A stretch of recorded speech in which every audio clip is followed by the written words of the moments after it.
And just for those of you who walked in, we're just introducing ourselves. We're a small enough group. The topic is, I always have to look, in case you're on the wrong flight, as they usually say, distance learning / e-learning organizational hierarchy. I'm Christine Shakespeare, your grateful facilitator. Hi. Hello. Hi, welcome. Welcome. Okay, we're continuing with Philip. Philip Arnold, I'm Director of eLearning Systems at Ozarks Technical Community College. We lead support for faculty and students with Blackboard as well as professional development. I'm Gary Chin. I'm the Director of a group called the eLearning Institute at Penn State within the College of Arts and Architecture. My interest in this topic is that we are undergoing a reorganization.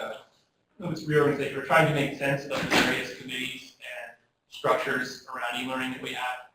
We have a nice problem to have, but we have a giant organization in Rural Campus that deals with e-learning, and then we have a half-dozen college-level e-learning shops, and then we have a very active central IT group that also does things with technology integration for resident instruction, but also e-learning. So Renata is here also at the program. Part of her job is to sort out how these things are all going to work together. And I think she's made some progress on that front. But so my interest in it is really to try to figure out, to learn maybe what other people are doing, the approaches they're taking to sort of make sense of the different groups. Thank you. Rafael Molina, Assistant Professor for Global Health and Digital Education at Loma Linda University in California, between San Diego and Los Angeles. And we have 50 plus years of off-campus operations. We have moved 7 years ago to distance-based or online learning. And we have everything operating at school level. And so the time has come for, in the past 2 years, to look for a model, organizational model that will be more centralized. So we are considering institute, center, or even school, because we have only 300 seats left to fill their own campus operations, and there's no more land, no more buildings. So we need to move into non-traditional systems, and so that's part of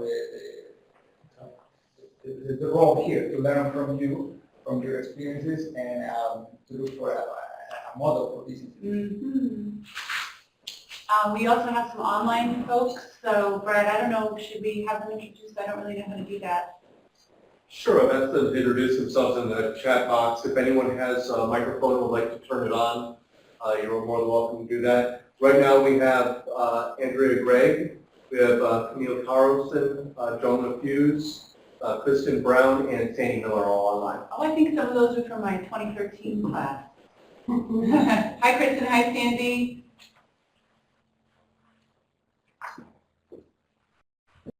Hi. Kristen has. Oh, who's that? Hi, Christine. How are you? Hi, everybody. Hi. Welcome. You know, you're in the topic for distance learning, e-learning, organizational hierarchies. Right. Glad you can join us. Hi, it's Andrea. Kristen, I was in your 2013, 2014 as well. So, from Penn State. Yes. Thank you for joining us. So we have a few more people who walked in.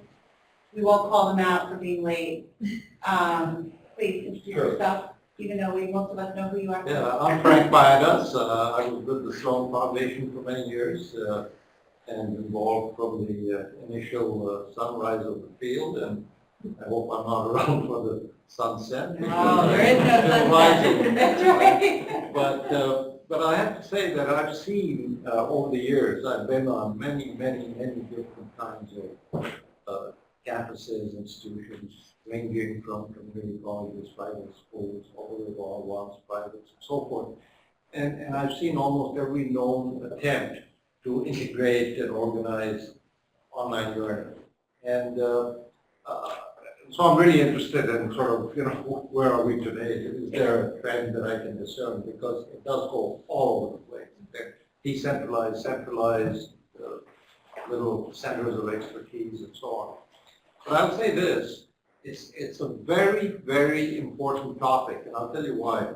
Unlike other aspects of online learning, which often cost money to do something about,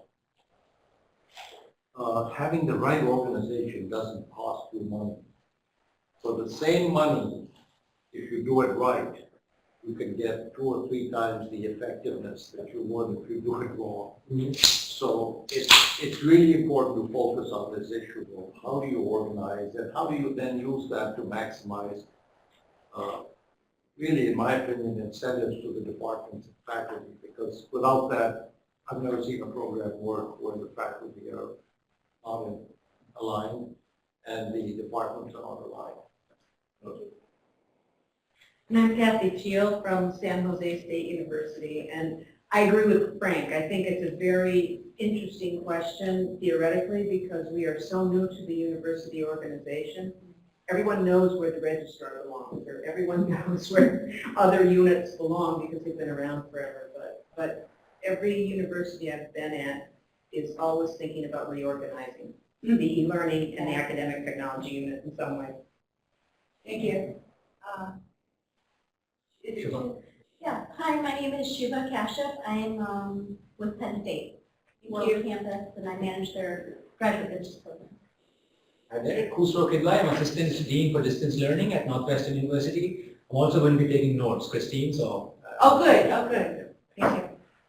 I can let go of that. No, please don't. That's what I didn't... Hi, Beverly. Hi, I'm Beverly Russell, University of Nebraska-Lincoln, and I heard kind of what Gary was saying and a couple of comments here, and it's so of interest to me and journeying to what we're going through. We've been pretty much a centralized online and distance learning unit. We've gone through 2 or 3 name changes in the last 6 or 7 years. So it's been probably in the last maybe 4 years, even 3 maybe, we've gone through a couple of major reorganizations. And a lot of this has to do with how we relate, how the campus is seeing us relate to other units on campus, as well as, I don't know, sorting out better, serving the remote student population, distance population, as well as the growing residential students who are taking some online courses as part of their program.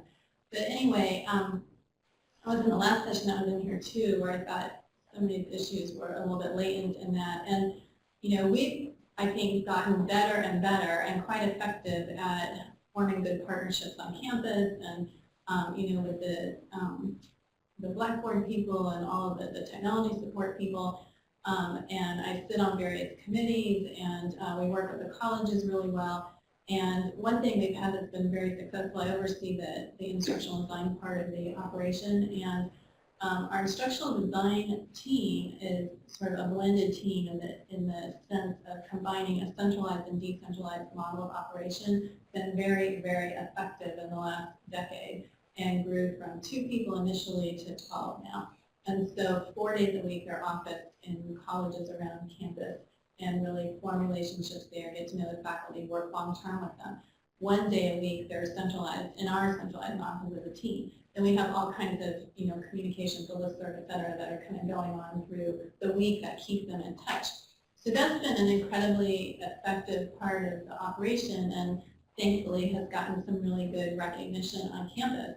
However, I'm bringing that up because it seems like just, very currently, so we've gone through a couple of major reorganizations where there were some position eliminations, and then basically some departments that we had, so we used to have marketing and we had our own internal IS and all of that, were getting merged with other groups on campus, getting consolidated. So we no longer have like an independent marketing department, an independent IS unit. All of these things have been kind of merged or consolidated with others on campus, and even our business office, outcome internal business office, has been grouped with another business office. So there's not a lot left of us that is truly unique to what had been the original organization, right?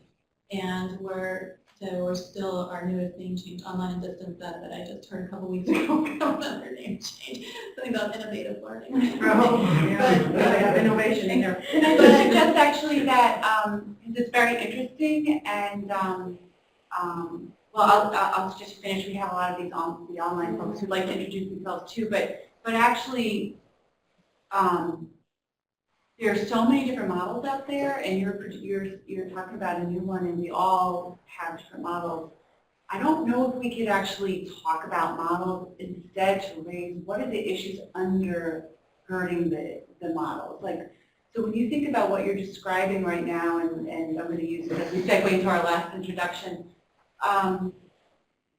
there's a lot of different ways an institution might choose to organize, depending on its culture. But what are the things that we need to tell the leaders need to be considered, or amongst ourselves? So based on your experience going through all these changes, and several people have talked about, I wrote down the words reorganization, centralizing, decentralizing, name changing.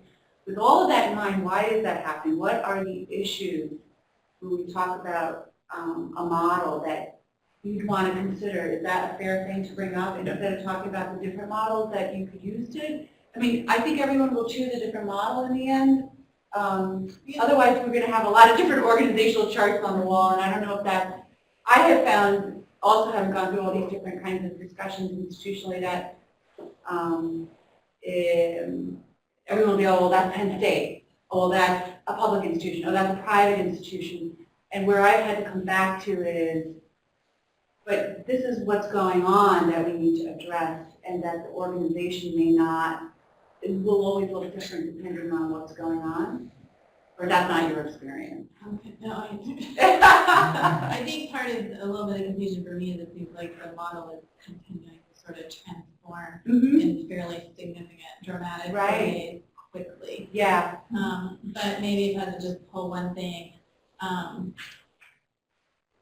you know, it seems like the idea of collaborating with other units on campus and being able to align and support with obviously the university goals and some of the things these other units are doing has been incredibly important. And a lot of people have said that. But what I'm wondering right now, in the light of just the last few months' activity, is then what is the integrity of the online unit, and what is the value of the online unit? Like, as we continue to be pieces of us pulled apart, and our campus doesn't have a teaching and learning center. Like we had one a decade or so ago that was eliminated in a budget cut. And from what I've heard, it's not going to come back. Well, you just asked a really important question that I think is something that we could all use. What is the value of this online version? Right. All the convergences and the blending, you know, we've got the blended learning, we've got the technology integration in the face-to-face classroom. I'm finding our instructional designers, their values were being pulled into some of these different realms. And so how do we maintain gains and grow gains in the online learning realm and have some sense of a separate identity for that that's beyond just maybe strategic planning? I don't know if that makes sense, of enrollment growth numbers and that kind of thing. Is there anything beyond enrollment growth numbers and those kinds of things for online learning that justifies a unit or something with integrity, so that we're not completely, or is that a good thing to not really be concerned about that complete dissemination, you know, and breaking apart across the campus and merging? Right. I don't know how to integrate these folks, but hi, Kristen. I was saying the value of, as Beverly was saying, what is the value of the online unit or the group that works with online learning? And I think that's an important question that we could ask in terms of figuring out a structure. And also, there was, so when Camille Carlson introduced herself, she's from St. Joseph's College in New York. Hi, Camille. They have a new president whose charge is online, and they're forming an online campus, and she's very interested in models. And you were the last person to walk in. Last but not least. Hi everyone, I'm Humberto Carrozar. I'm the online dean for UVM, Universidad del Valle de Mexico. And actually I'm looking for on this session is to have this kind of benchmark, standards, ratios. And let me share why. Part of my job is decide the future of the online campus. So we already decide the goals, so we already decide what we want to achieve by 2020. and 19. So we all will decide when. So we have the what, we have the what. But right now we are looking for is how, who, why. So we really want to maximize. So just to have an idea of my goals is, in 5 years, I want to have 50% of total enrollment in my fully online programs. So in terms of the total population that we already have at the university, we're talking about more of 150,000 students as the total enrollment. So 50% of that I need to be online. Second one, 25% of the teaching hours needs to be online. 30% as attrition rate, 40% as EBITDA, and 100% of the total enrollment has a digital experience. So with that in mind, which could be the best structure, the most efficient one? How can I maximize every single dollar that I put into an instructor? I want to be sure. So one of the ideas to be part of this kind of organization is to have ratios, to have standards, to have at least, this is the minimum requirement if you decide to launch a program. Okay, in a quality perspective, international perspective, this is the ratios that you will have. So one of the things that I really want to achieve in this conversation, or probably at the end of in the following conversation, is really to have very clear the standards. So if we will part of this law, the formal law consortium now the online, I want to be sure that we are accomplished that standard with our costs in our customized country, but that's mainly my real concern now. So we will discuss about models, we will discuss about this and that, but I think, I don't know if you agree, but at least from my point of view, we are looking for standards. Okay, that's great. And our online compadres are just kind of adding in some of the questions about the distributed model, which is, in their experience, less effective. And oversight is scattered, impacts quality, there's no visibility, and then there's different values across the institution in terms of how things are approached. So, so thanks everyone for your introductions, and it's a meaty topic, and I found that when I participated in IELOL, we didn't spend enough time as someone who was a leader and being turned to make recommendations to my provost and president. But since then, there's been several, there was like a Batson survey or study, or one of the big groups put out a couple models that they had a small group, it was the Boston Consulting Group, they had done a small group, and in fact they looked at PACE, we participated in the research, and they came up with 4 or 5 different models that they synthesized from their research. And I don't think it would surprise you it's everything that exists in this room. And I found that interesting, but not what it still didn't tell me that I could say with 100% certainty, here's what Pace University should do.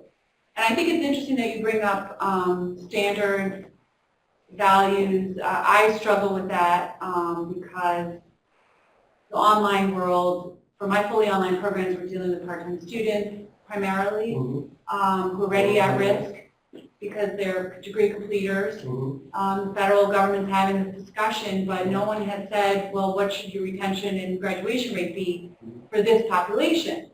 So then it's really up to me, I would say. And no one's putting it out there really to say, well, here's an average retention and graduation rate for fully online undergraduate students who've already tried. Other than that recent one that came out about part-time, not first attempters, I think you would call them that. And I found that left so much information open. There was not really, there wasn't much to find. It was a great attempt, first attempt, but it didn't give me what I needed in terms of, and yet I still think you could say that even if you had that information, how you organize would not necessarily impact. For instance, in your traditional programs, how you're organized does not necessarily impact retention of first-time full-time students. some people have advising it centralized, have it decentralized. All the different ways that we try to affect retention are necessarily, so I'm just throwing that out there as more to confound this discussion. So I think it would be great if we could start throwing out like all of these issues that Beverly was bringing up and that our online participants are bringing up. If you're organized centrally, you know, maybe you could say what you are right now or how you're organized and what you're struggling with, and I could start to, and you can start to keep track of that, because that's what our leaders need to know. If they're asking us what we ought to do, or if you're going to take this back and share it with your colleagues, what do we need to know when we're talking about making decisions about how to work? And maybe just to, I guess, add to that, and this is where some of your thinking would be very helpful, is what are, if you can start with, what are the attributes of a model? So we talked about centralized versus decentralized, outsourced versus, so if you could sort of maybe Just say something about my mental picture of how things can be done now, and that an approach that would work for a number of years. But with a very long haul, things will change some more. But it seems to me as a starting point, departments should be fully responsible for what they've always been responsible for. They're good at that, they know how to do that. So that means content, a decision on what courses are being offered, quality. That should not be external, that should be their responsibility. So, you guys know more about your institution certainly than I do, but you can make a list of the things that departments and faculty are traditionally, and they know and they're comfortable handling them. But there are things they're not comfortable handling and they never have. For instance, marketing, help desk, coordination, if you're multi-campus, maybe you want students to be able to enroll in the same classroom locations and so on. All that kind of stuff is not what they've done, and they're no good at it, and they have no experience. So that's the more central part that has to be there, it seems to me. Now, the one new thing for a faculty member is that they're teaching in a new medium. They're used to getting up in front of a class, but now you've got a new medium. And so I think assistance with that is also a central activity. You'll see them pop up in departments and throughout the campus, but it seems to me first-rate centralized organization that can assist you in putting classes online and sort of getting licensing for software and stuff like that. That has to be centralized. Maybe part of your IT department, I'm not sure. That's actually a really interesting point, because as I was doing my research for school, there's a variety of factors that help prepare and help influence faculty preparation for teaching online. And they said, here's what helps and here's what hurts. And there were many things that helped, instructional designer and some other things, but one of the things that came up that I hadn't anticipated was, I can handle the academic stuff. You handle the non-academic factors, which greatly influence academics. Connect me with the library. Connect me with these things that I don't know how to do online. Don't tell me how to teach. Give me the resources that I know I need that I'm just not prepared to handle. And so they said, once an issue comes up, as long as I know I can send them here or send them here, do this, handle the non-academic factors, because those are the ones that I struggle with the most. Exactly. That, I think, is a very rational way to think, and it's exactly the way I would think as well. Now, so you can make a list of things that are the non-academic things and the things that are the academic things, and you'll find you probably cannot provide everything that's non-academic, because that's the new stuff. The academic stuff is kind of in place, except they may need help in how do I assess quality of an online course that my faculty member is teaching, right? It's their responsibility to ensure that anything that's taught is equivalent quality, whether it's taught in the class or whether, we can't go in there and say, we know how to do this. They should know how to do that. And if they don't know how to do that, they should go to conferences or look at what others have done and so on and try and learn.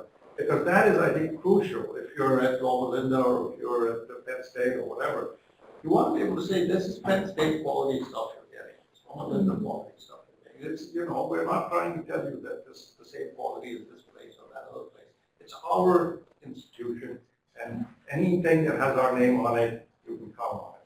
That's the department's responsibility, not the central. So if you can make these lists, you know, you won't be able to be perfect in terms of all the things being able to be done. They do cost and, you know, the time, experience, and so on to bring them up. But you can then decide, well, this we won't have this year, but next year we'll be able to offer this extra service. Our online folks are talking about what their institutions are doing. I like Greg Kaminsky, I don't remember what institution he's with. He said years ago they talked about a virtual campus. We've talked about that at PACE as well. But there was a strong reaction to it. But now it's being discussed more openly. So we can see that even if we think we've got it figured out, it does start to change. You're dealing with so much change too. Someone asked, should online learning be with the academic affairs unit or with, thanks Greg, to Portland Community College. Should it be with academic affairs or should it be with IT department? I've always strongly argued for academic affairs. You're right. Any other models out there? Are there any other models? No, I concur with that, and in the sense that we are under the proposed academic affairs. However, IT is a key player on that, because they are in charge of educational technology. They call it educational support services, and they move into educational technology, and they hire instructional design. So it's a strong partnership in inside with this open communication that I was describing. Talk about new models, like our new CIO is now going to report to our provost. So that's totally new. But, and those structures really count. Yeah. Where your CIO is placed in relationship to the president and the provost, and where your dean of distance education, where they report, and where, say, an associate vice president, which is what I was doing, of academic technology, and what areas they cover and don't cover, it really does make a difference. And it's different for every university, and I'm afraid a lot of the reorganizations depend on personality, which they're never supposed to do. Your comment about it really making a difference. At our institution, our CIO reports up to the president, not the provost. Yeah, that's typical. And that's been the case for many years. And so what ended up happening is we developed a unit many years ago that became the academic technology unit that reports to the provost. It's actually under extended learning. And so there's been this parallel existence, but this real need for close partnership because the CIO's office does manage infrastructure, and that sort of thing. But the learning management system is managed by the folks under us, under the provost's office. So, so as you said, there's so many different models out there, and some work and some do not. But to have it in academic affairs is so important because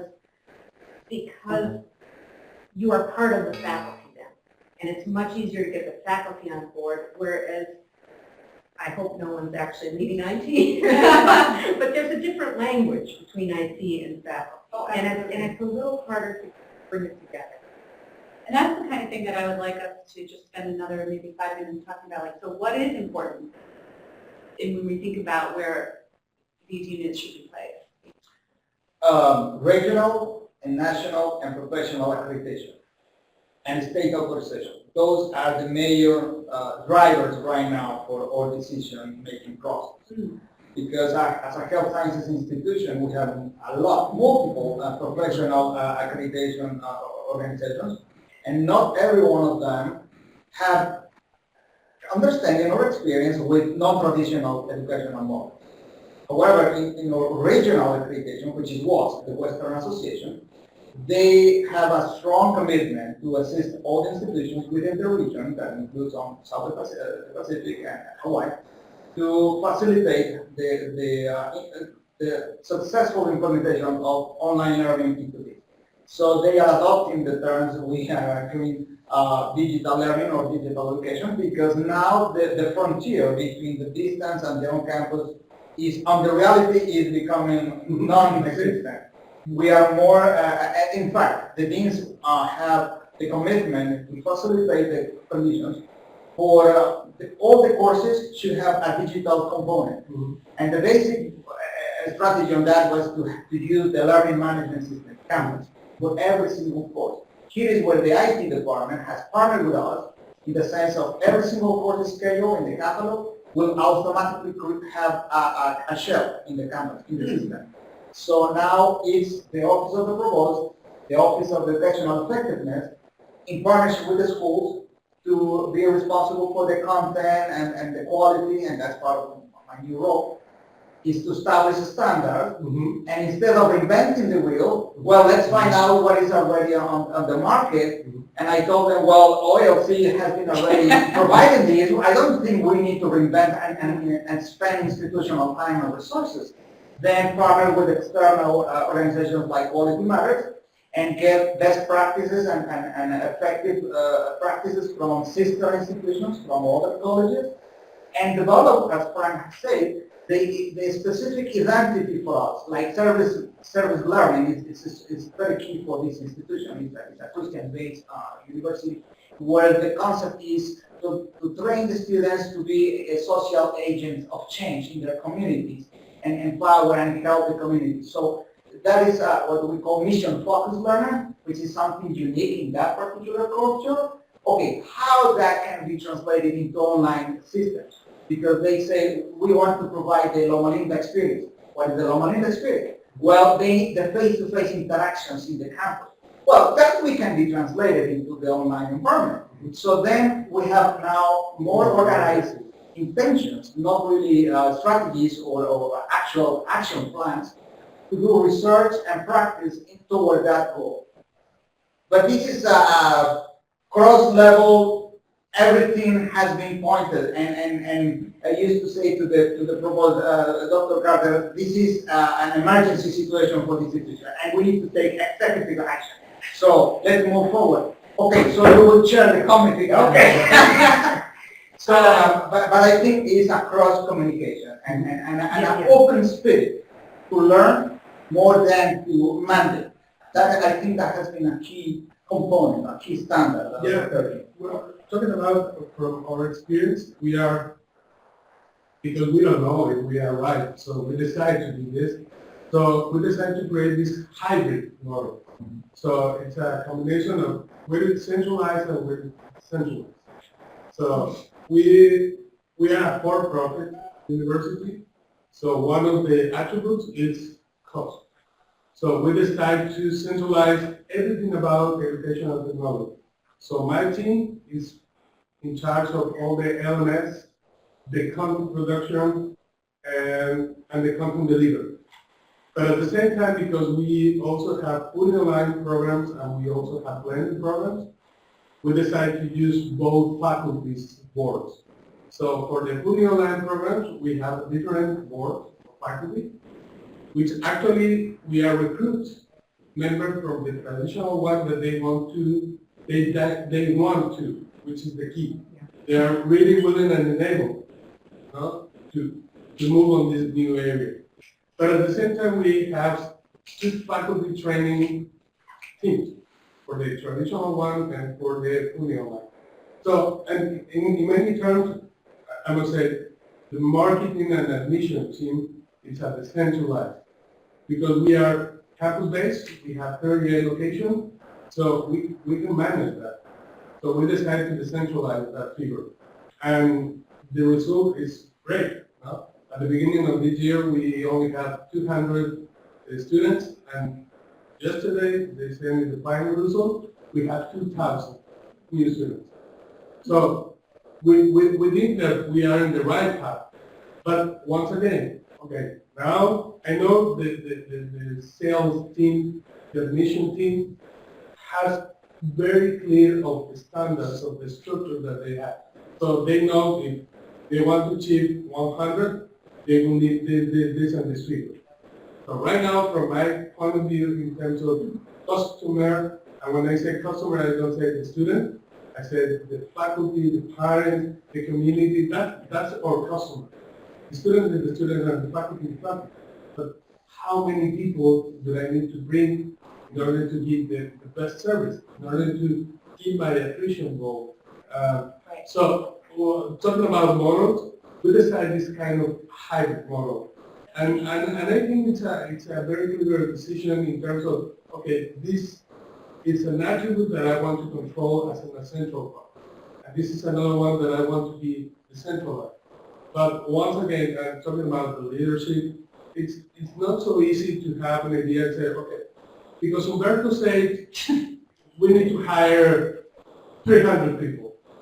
Why? Who are you? No, but if I say, okay, the online learning consortium, this is the standard. Oh my goodness, that would be awesome. I have a question from one of our online participants. Even though Humberto might say that it should be a certain way.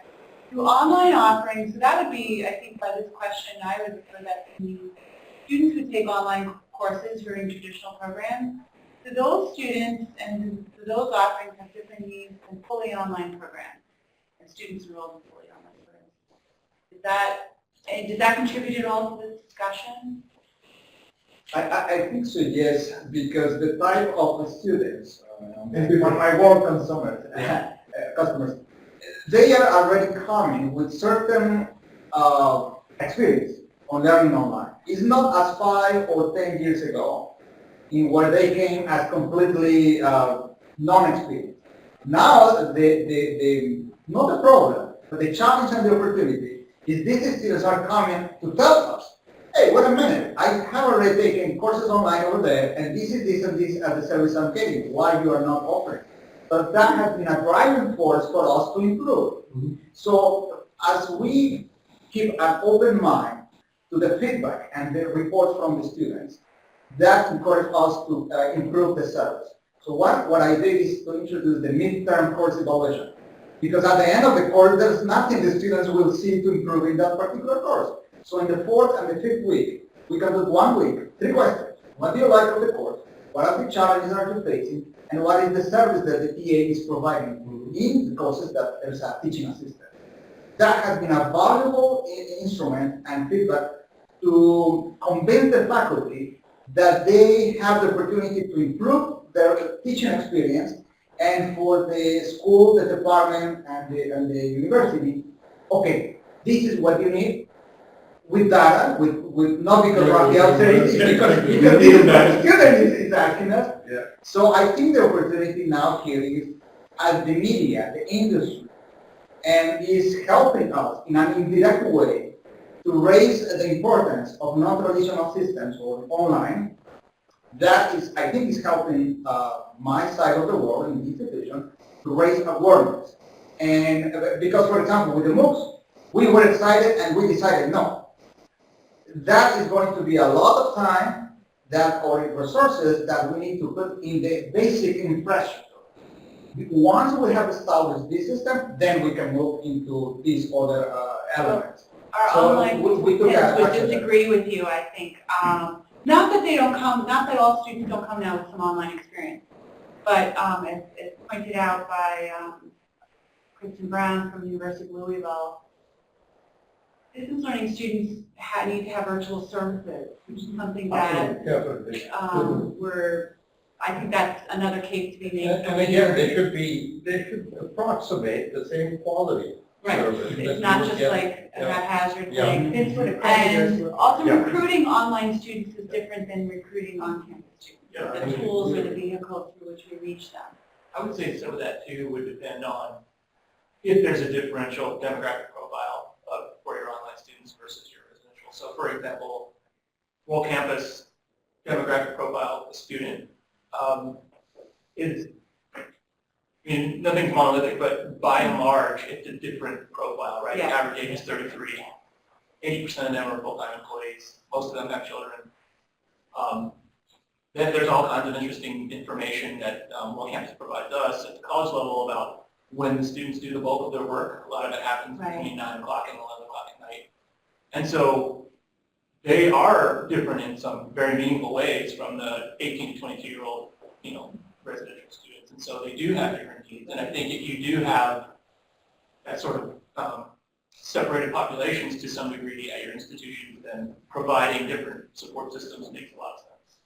But making sure that support systems talk to each other. Mhm. Because, like, for example, I just finished a The class same this fall, where the online students get lots of great preparation, what you need to do an online course, how you go in, where you get help, Mhm. the traditional orientation kind of stuff. And the traditional students who are on campus signed up for the class, they didn't know any of that. Yeah. They didn't know who they could talk to. Then what, you have a late policy that you really have to follow? Right. Yeah, right. So, I mean, it's like some of those simple things that when you're in front of someone, you're much more likely to get a yes or a no as opposed to online, Yeah. where we are more rule-oriented. So really making sure that those standards are consistent or that they know those going into it, so there aren't those surprises. And our Penn State colleague, Andrea Gregg, says, and this is really an interesting case that she's saying here, we need to make sure that the distance online students are seen as real students. Mhm. That, they're just numbers, bringing in this great revenue, we're so psyched, but you just kind of ignore them because they're not there. And I think that's something that I take a lot. Well, I always ask for my fellows in the face-to-face campus when they enroll some of the online students, because they can do that. My first question is if they already give them an ID student card. Right. It's awesome that they don't think that they actually are a real student, Right. So, talking about the different, we have the same, because in the traditional face-to-face campus, we have the young learner students, and in the online, we have the working adults. So it's very different necessities and very different skills that they need. So we really differentiate about, okay, they need to write and read, and they need to listen and talk, which is the main difference talking about the e-learning and face-to-face. But at the same time, we are doing the same. So everyone has the same look and feel in the space, because at the end, the young learner wants to be treated like an adult, and the working adult needs some care as a child. So we understand the difference, but one of the things is the necessity is so different, and the investment that you already do in the face-to-face traditional don't necessarily improve for the online experience. So you need to do a new investment in order to take care of this. Okay, well, it looks like we identified a lot of issues, maybe not all of them. The next question we are to answer, and I don't think we'll spend a whole lot of time on it, but let's see, because there's a third question. What are the options to act upon this topic as institutional leaders? The third question is, they're sort of related. The third one is, what are the guiding principles that influence the leader's actions? So, I mean, in Larry's example, it's helpful to think about when we're managing up, I guess, or if we're the ones making the decisions, what are the guiding principles that they're thinking about that we can also help them consider when deciding about the organizational hierarchy for online at that institution. So what are the options to act upon this topic? Let's spend a few minutes. What are the options to act upon this topic as institutional leaders? Let's hear from anyone else. We have 4 of us who've been very active. Is there anyone else who might like to I add? would say that to the point that was made earlier, that I think one of the grounding ideas is that you have to be tied to the academic side of the house. I mean, it's the same academic quality, strength, rigor, and it just happens to be delivered. It's like walking into a different classroom on campus. And I think that, but it's seen as so different for a variety of reasons, and yet academically, it should not, you should be leveraging even greater opportunities by making it online, but it should not be seen as second to what is already happening on campus. Yeah, let me just add one word to that, which is, I agree with you on the quality and stuff like that, and that's an outcome, right? That in the end, the students should have learned about the same amount and so on. But because it's a different demographic, you may find that things like dropout rates are different. And it seems to me, should be up to the department to rationalize that. They will be different, but they're the ones that have to explain why they're different.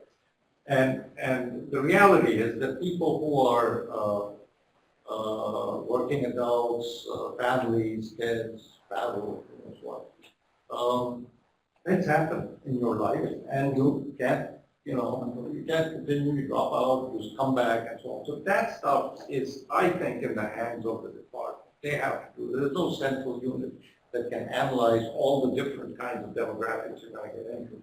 So the pharmacy department is going to know the particulars of practicing pharmacists and what is a reasonable dropout rate. Maybe they should, maybe OLC should do some benchmarking and publish some results and say typically online courses in pharmacy, you get these kinds of outcomes. Typically in nursing, you get the different outcomes. We may try and get that, and I think the only way that we would get it is if we collect it from all of you and aggregate it and try and publish it back and say, here's what we're finding.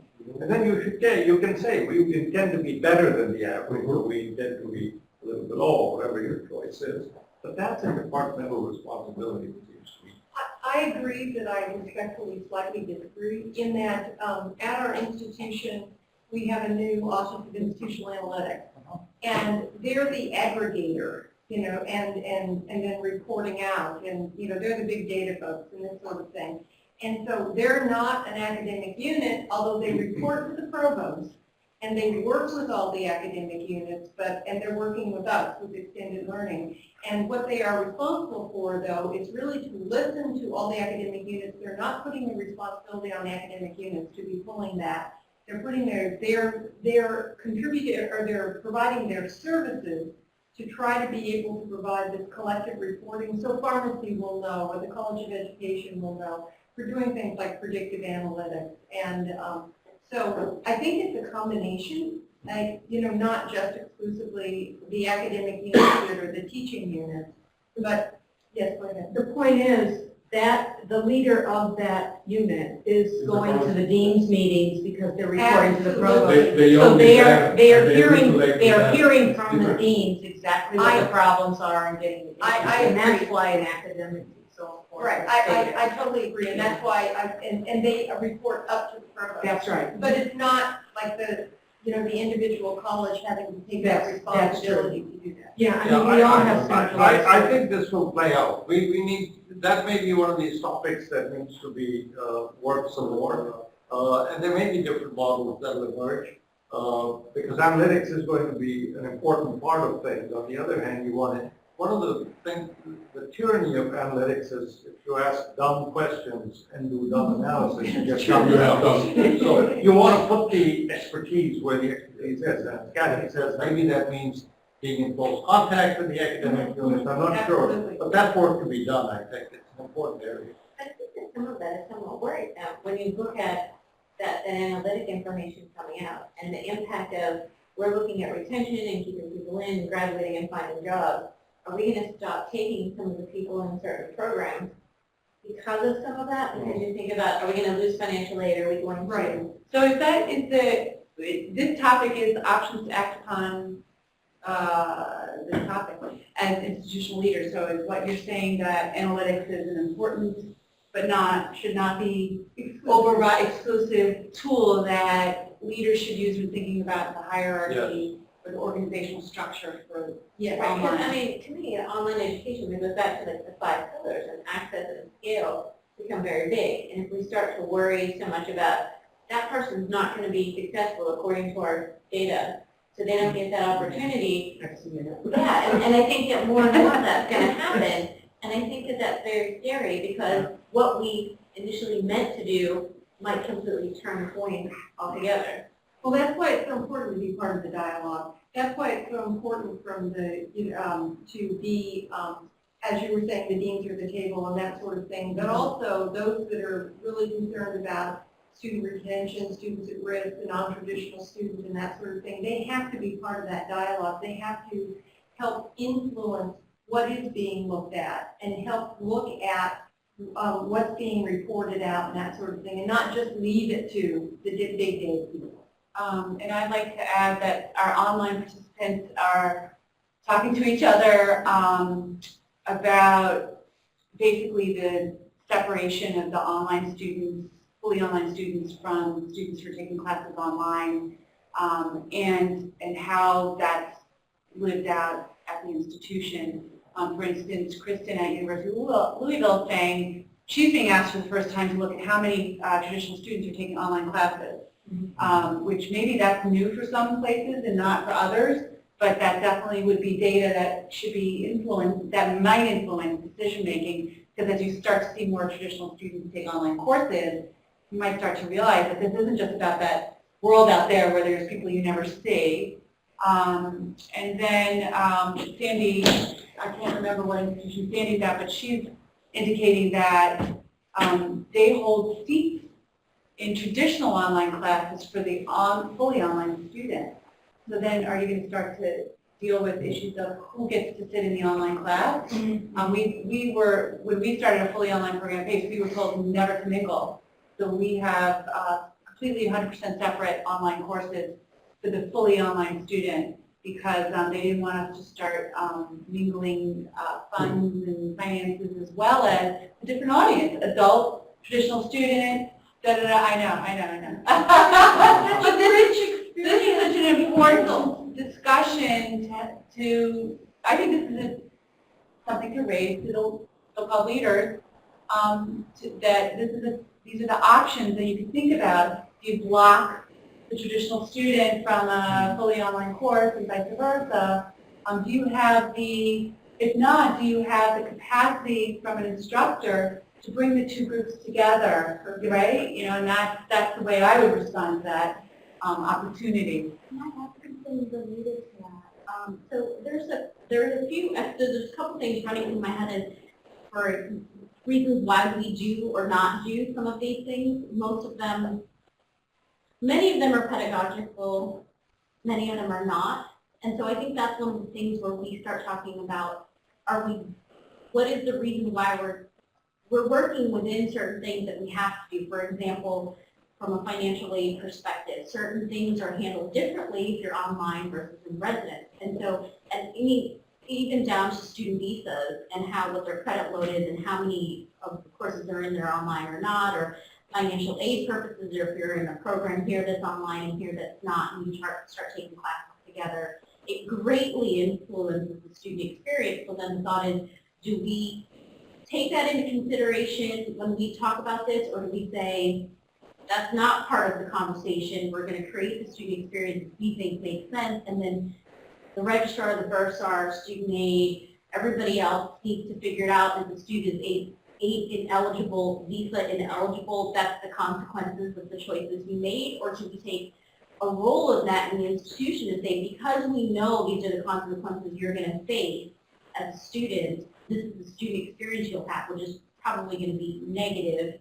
We're going to draw that line in the sand for you and tell you don't go back and forth. I think that's where your partnerships are so critical. Like our partnerships with our international programs, all the international students are flagged, and because of Homeland Security, international students can only take X number of online courses. So that's all integral in the system, itself. But some of this, separating the students reminds me of when we first started doing dual credit for high school students. And it was like they wanted to have these separate dual credit online courses, and only high school students were in it. How absurd in my mind, because if you want these students to actually have a college experience, then having them mingle, and I think you and I are on the same page, actually provides them, with a rich college experience. So I guess I'm very fortunate at my institution that we do have those sort of flags, so that we can make sure that we're following the regulatory concerns of the institution, yet we're allowing the students to have these educational experiences that potentially are very rich experiences. And I want to just, I would like to say that as a result of the IELOL program of 2010, one of the leadership experiences that I took back to my institution was to engage on these inclusive conversations with all the key players. So what my strategy was visiting individual events because they were not coming together. So I started visiting them and I brought together the register. And in the registration process, we include a statement that all students needs to take this tutorial in how to learn, how to use the learning management system. That was a key part. The second one was to provide the same learning experiences and the same services to the on-campus and to the online students. The third thing we accomplished is we convinced the deans that every single student should take at least one online course. Why? Because on that particular side of the world, the interactions between the experienced students and the non-experienced, the college grads versus the working professionals, will enhance both experiences. They will interact and they will learn each together. So we start establishing some best practices in terms of class size. We landed on 22. However, today I have a class of 72. How the quality is being impacted, how the interaction is being impacted, well, that's part of the research, it's part of the learning experience. But I think the biggest lesson here is the leader is a facilitator. It's not someone who imposes one element. And as facilitator, I think of responsibility, and I agree with Robert, is we need to be more inclusive in our industry, in our field. So I identify that if I place my institution in conflict with other institutions, I say, okay, let's go and see, OLC. And when they find out, what? Are we members of this large consortium of 400 plus? Yes, we are. Well, you need to share more with us. Ha! Now is the opportunity to start influencing more and more. Same with the CREAT, same with the Quality Matters. And recently, I became a member of the ITB, the International Council of Distance and Open Education, and even the European Network on that. So, and then with Africa. Why? Because in our particular element, side of the world, we are trying to become a global institution. And in order to improve our local services, we need to understand how in other cultures, in other countries, things are being operated.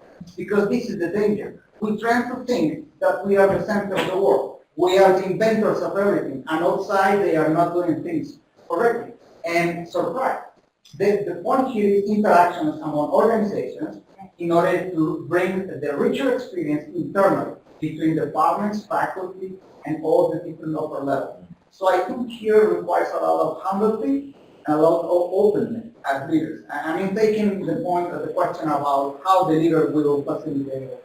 so we're the leaders. However, I don't think any of us are presidents or provosts in this room yet. But the last question I think is really an important one that we've touched in different places. What are the guiding principles that influence the leader's action? Because Larry, you said, there's something different at that level. And I think we can influence that. Is it purely the bottom line? Is it about more students? We don't care about quality. And you were saying that it was important to you to have some sort of benchmarking around retention and completion rates. So let's throw out some of these things that we think should be guiding principles that we can share. What should be guiding how we organize? Like one huge one for me is efficiency. There's no cost efficiency when each school has its own online apparatus. It's just at a place like TAFE, 10,000 students, we're losing money right and left when we allow each school to have its own apparatus, replicating everything 5 times over. So for me, efficiency, efficacy, that's one thing that I communicate up top to help guide our decision making around how we should organize. So what are some of the other ones out there? Yeah, no, back to the point of talking about the drop. So we could have this standard. So, and again, I think it's part of this conversation that we start sharing data.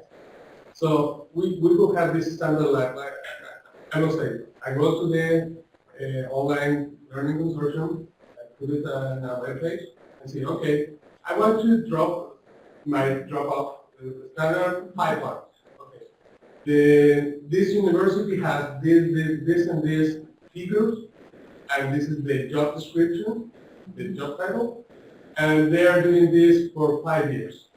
And they have this standard of attrition.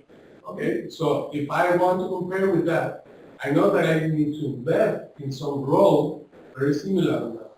But at the same time, this is the average. And then you have a low cost and different figures. So regarding that guy from the leadership team, one of the things that I really help, not only me, but also everyone, is to have this kind of standards and average. You know? So, and probably it could be difficult to have many of these data, but probably start with the job description and the task and the activity. So if I say, and I should say, everyone is very familiar with the job description of that particular position. But if I say, talking about the unbundled faculty in the online space, okay, this is the tutors, this is the coaches, this is the service support and technical assistant. Why are that all? So, why are you doing that? Now, how many do I need? So again, it's a following conversation. I really want to be part of that, and because, as you say, we're actually, when we think about global, we're talking about global. No? And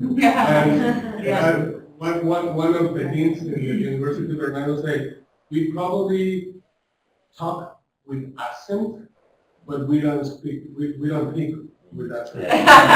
So, Let me also add that our online colleagues are talking about guiding principles that should influence the folks up is ensuring that what we're doing is the decisions are aligned with the established values, mission, and vision of the institution. Christine, can I just add to that, only because he's sitting right next to you, but when we started in 1998, the initiative now called the World Campus, I can remember many conversations with Frank, because Frank was our grant officer from Sloan, and something he said served as a guiding principle for the next 10 years. I don't know if you remember, but what he said was, Larry, don't try to make online learning better than. Don't try to kill the competition. Make it as good as what they do in face-to-face. Once I heard that, I was like, oh yeah, that's what we did. That's what we focused on. And it kept us from trying to overachieve and reach for goals that weren't going to be successful by saying, let's make it. Now, in the back of the room, we all felt it was better. But that's okay. That's okay. But we didn't, but that wasn't the obvious goal that we were setting out. So I mean, to your point, that's a really great Frank, point. I thank you for that because it saved me many sleepless nights. Yeah. Someone, you were mentioning quality, or other people mentioned quality. I mean, that's duh, but then I think, for instance, the fact that you chose a class size, I'm dealing with that. Does a class size mean quality? Yes. And Why? Who said a class size means quality? Outcomes, I think we should focus on it's not only the class size. Class size is like a straw man for Well, quality. because it's tied with the 4 dimensions of interaction. We are looking for interactions with the student himself, self-reflections, interactions with classmates. It's not the same to be in a class with 20 than 50 or 2,000. I mean, I was taking a MOOC and I dropped out because it's 80,000. It's impossible for me. That didn't work for my learning style. Right? That's involved some of my students. Interactions with the professor. Because some of my students say, I am raised in this institution and pay for this class to have access to this researcher, to this particular professor. So it's not the same, 15 or 2,000. Now, here is where the guidance from external organizations like Quality Matters, OLC, with the quality scorecard, will bring some guidance for the boards. Now it's no longer Umberto or Rafael the one saying this is how it has been done. I mean, I knew it, Not 7 years ago, I hadn't convinced. 25 years ago in Mexico, I hadn't convinced of that. But I need to be careful in how I present things to my leader. Because I am in 3 different disadvantages. You know what I don't make disadvantages, and I don't connect. But the point here is to be more inclusive and bring the best of the worlds. Bring the best of the on-campus experience, the best of the virtual online experience, in order to create the best experience for the digital new experience. And so it's like a cartoon that I sent to my niece that is now face-to-face teacher in elementary. This was published there are 3 kids in the States and the teacher in the blackboard, right? And nobody's paying attention because everyone is in their smartphones, in their little iPhone, right? So this is what the teacher did. She made a large carton-based phone, and she plays like this. So she's in this. Now the kids are paying attention because we are adapting the technologies and the customers to the new realities. So I think it requires a lot of flexibility and a lot of integration with the different players at national, local, national, and global. Any other thoughts about? Global. Any other thoughts? And by the way, Larry, your comments were very well received by our colleagues online. Okay, Thank you for that. Passing them on. Any other thoughts about guiding principles? I think there's also a distinction that happens in some conversation distinguishing between graduate and undergraduate. So, maybe things are important at the undergraduate level or for the types of courses, the 100 versus the 400.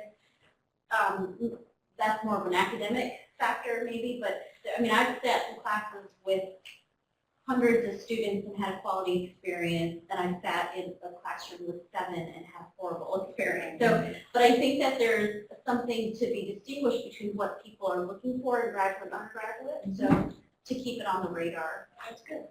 Before we wrap up, I've only poked around for a couple of minutes, but I was wondering, Beverly, I haven't heard from you, Sean, any? We've heard a lot. We heard Beverly. Oh, did you? Okay. How about Priscilla? Amy, did you have anything? Well, for me, my biggest challenge at Cal State East Bay is that there's a state side and there's continuing ed. And those two aren't kind of meeting right now. I'm, my colleague at Innovate State. And so right now, our director of online campus, who's brand new, I think he's 6 months old now, he's kind of tasked with kind of bridging those two, and I'm helping him out with that. But it is, for me, right now, are you stateside or are you continuing it? Because it's a funding issue, it's an us versus them, and completely separate from Cal State. Right. Which I think a lot of the universities here, even the public ones, they don't. I've worked at other non-Cal State universities, and there's nowhere near that kind Right, that's why when I brought it up, I think everyone talks about, oh, there's extended learning, how's that working as part of the Sean, any thoughts from you? The other thing we didn't really touch on, we talked about whether it's an online class or traditional class, the outcomes, should align. The curriculum should map.